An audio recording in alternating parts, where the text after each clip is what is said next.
सभी को मेरा प्यार भरा नमस्ते दोस्तों।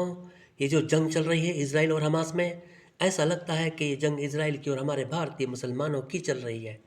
क्योंकि हमारे भारतीय मुसलमान नमाज पढ़ पढ़ के, कुरान पढ़ पढ़ के दुआएं मांग रहे हैं कि अल्लाह इजराइल का नाश कर दे, इसको तबाह कर दे, इसको नस्ते नाबूद कर दे यहूदियों को।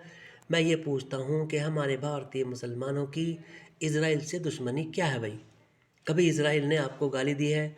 कभी इज़राइल आपको मारने आया है? कभी इज़राइल ने अपने देश में आपके लिए कोई ऐसी दुआ मांगी है कि भाई हिंदुस्तान के मुसलमानों का नाश हो जाए? अगर नहीं, तो फिर आप ऐसा क्यों कर रहे हो भाई? वो मुझे पता है आप क्यों कर रहे हो। क्योंकि आपका इस्लाम कहता है कि जिहाद करो और काफिरों को मारो, पूरी दुनिया में इस्लाम का झंडा फहरा दो। इस्लाम के अकॉर्डिंग आप यहाँ पर दीन को फैलाने आए हो, इस्लाम को फैलाने आए हो। आप लोगों की जो ज़िंदगी है वो मरने के बाद स्टार्ट होगी। दुनिया आपके लिए एक सपना है। यहाँ पर आप सिर्फ़ और सिर्फ़ इस्लाम फैलाने के लिए आए हो। इस तरीके का इस्लाम आपको सिखाया गया है। दोस्तों, अब आप सुधर जाओ, अक्ल का यूज़ करो, अक्ल के लोग खोलो। ये सोचो कि जो जंग करने को अल्लाह बोल रहा है, क्या वो अल्लाह हो सकता है? जिस नबी ने इतनी सारी जंगें की, इतने सारे लोगों को मारा, क्या वो सच्चा नबी हो सकता है? इतना दिमाग लगाओ दोस्तों, और कुरान को आंसर से, मीनिंग से पढ़ो, तो कम से कम ये तो पता लगे कि भाई ये इंसान का कलाम है या अल्लाह का कलाम है। मेरी बात को बिल्कुल भी मत मानो। आप मीनिंग वाला कुरान खुद से पढ़ो, दिमाग लगा के।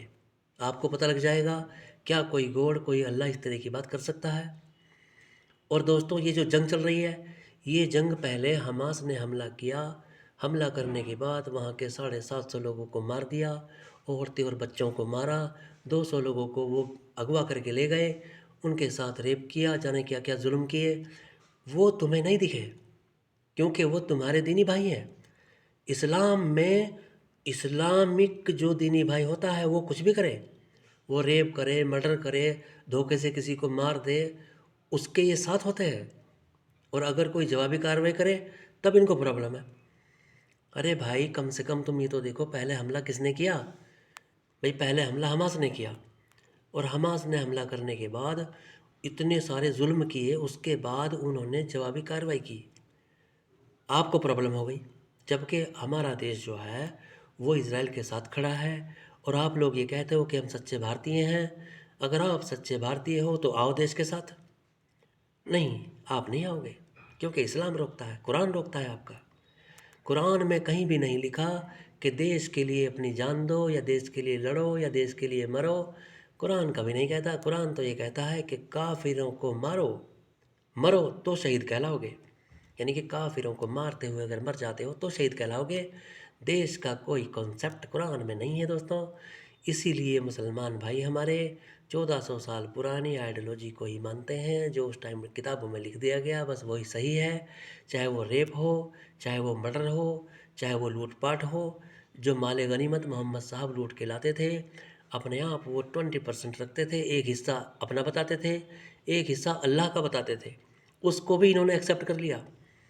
अब मैं ये पूछता हूँ, क्या ये इंसानियत के दायरे में आती हैं ये बातें? आज दुनिया इतने आगे पहुँच चुकी है मेरे भाइयों, आप लोग भी सुधर जाओ, इंसान बनो। और आप ये कहते हो कि भाई ये जंग जो हो रही है ये काफिरों की गलती है, यहूदियों की गलती है। लो मैं आपको दिखा देता हूँ ये गलती किसकी है, उसके बाद आप मुझे बताना कि ये गलती इजराइलियों की है, काफिरों की है, या किसी और की है।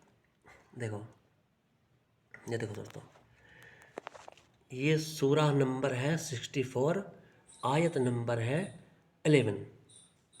यानी कि 11 यानी कि 11 नंबर ये आयत है, और 64 नंबर ये सूरह है दोस्तों।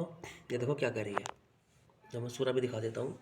ये देखो, ये सूरह कह रही है दोस्तों, जब कोई मुसीबत आती है, जब कोई मुसीबत आती है तो खुदा के इज़्न से, यानी कि जब कोई प्रॉब्लम आती है, जैसे ये प्रॉब्लम आ रही है, तो वो प्रॉब्लम जो है, जंग वाली जो प्रॉब्लम आ रही है, कोई भी प्रॉब्लम आती है तो वो अल्लाह के हुक्म से आती है, अल्लाह की मर्ज़ी से आती है दोस्तों।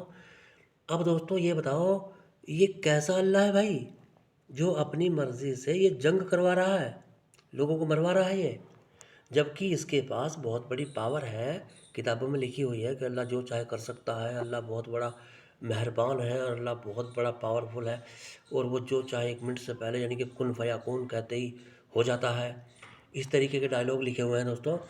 और अब ये देखो, ये गलती बता रहे हैं काफिरों की, जबकि ये गलती है अल्लाह की। अल्लाह चाहे तो जंग को रोक सकता है, अल्लाह चाहे तो सुलह करा सकता है, लेकिन वो सुलह नहीं कराएगा। वो क्या कहता है कि जिहाद करो। अल्लाह सुलह कराने के बजाय वो जिहाद करने के लिए बोलता है, कुरान वाला अल्लाह। देखो दोस्तों, और ये हमारे मोमिन भाई, मुस्लिम भाई, इसको अल्लाह का कलाम माने बैठे हैं। देखो इस कलाम को, देखो क्या कह रहा है अल्लाह। जब कोई मुसीबत आती है तो खुदा के इज़्न से, और जो शख्स खुदा पर ईमान लाता है, यानी कि ईमान, जो शख्स ईमान लाता है, यानी कि अल्लाह के बस का नहीं है कि भाई वो ईमान अपने ऊपर, ईमान इंसान को मजबूर कर दे ईमान लाने पर। अल्लाह तो इंसान को ईमान लाने पर मजबूर कर सकता है, ऐसा अल्लाह नहीं है यहाँ पे। यहाँ अल्लाह देखो कैसा, अल्लाह कह रहा है कि खुदा पर ईमान लाता है तो खुदा उनके कल्ब की हिदायत करता है, उनके दिल की हिदायत करता है, और खुदा हर चीज़ से खूब आगाह है, यानी कि हर चीज़ को जानता है। अब दोस्तों मुझे ये बताओ, खुदा जब सब कुछ करने वाला है, और ये भी लिखा हुआ है कि खुदा की मर्ज़ी के बिना पत्ता भी नहीं हिलता दोस्तों।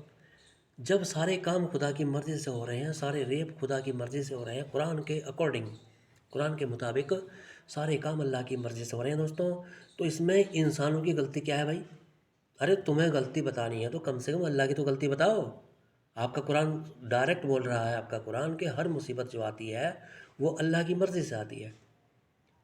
कम से कम ईमानदारी की बात करना सीख लो, इंसान बन जाओ, दिमाग का यूज़ करो मेरे भाइयों। दुनिया बहुत आगे जा चुकी है, तुम बहुत पीछे रह चुके हो। आज के लिए बस इतना ही। मेरे वीडियो को लाइक करो, शेयर करो, कमेंट करो और सब्सक्राइब करो दोस्तों। जय हिंद, जय भारत, वंदे मातरम।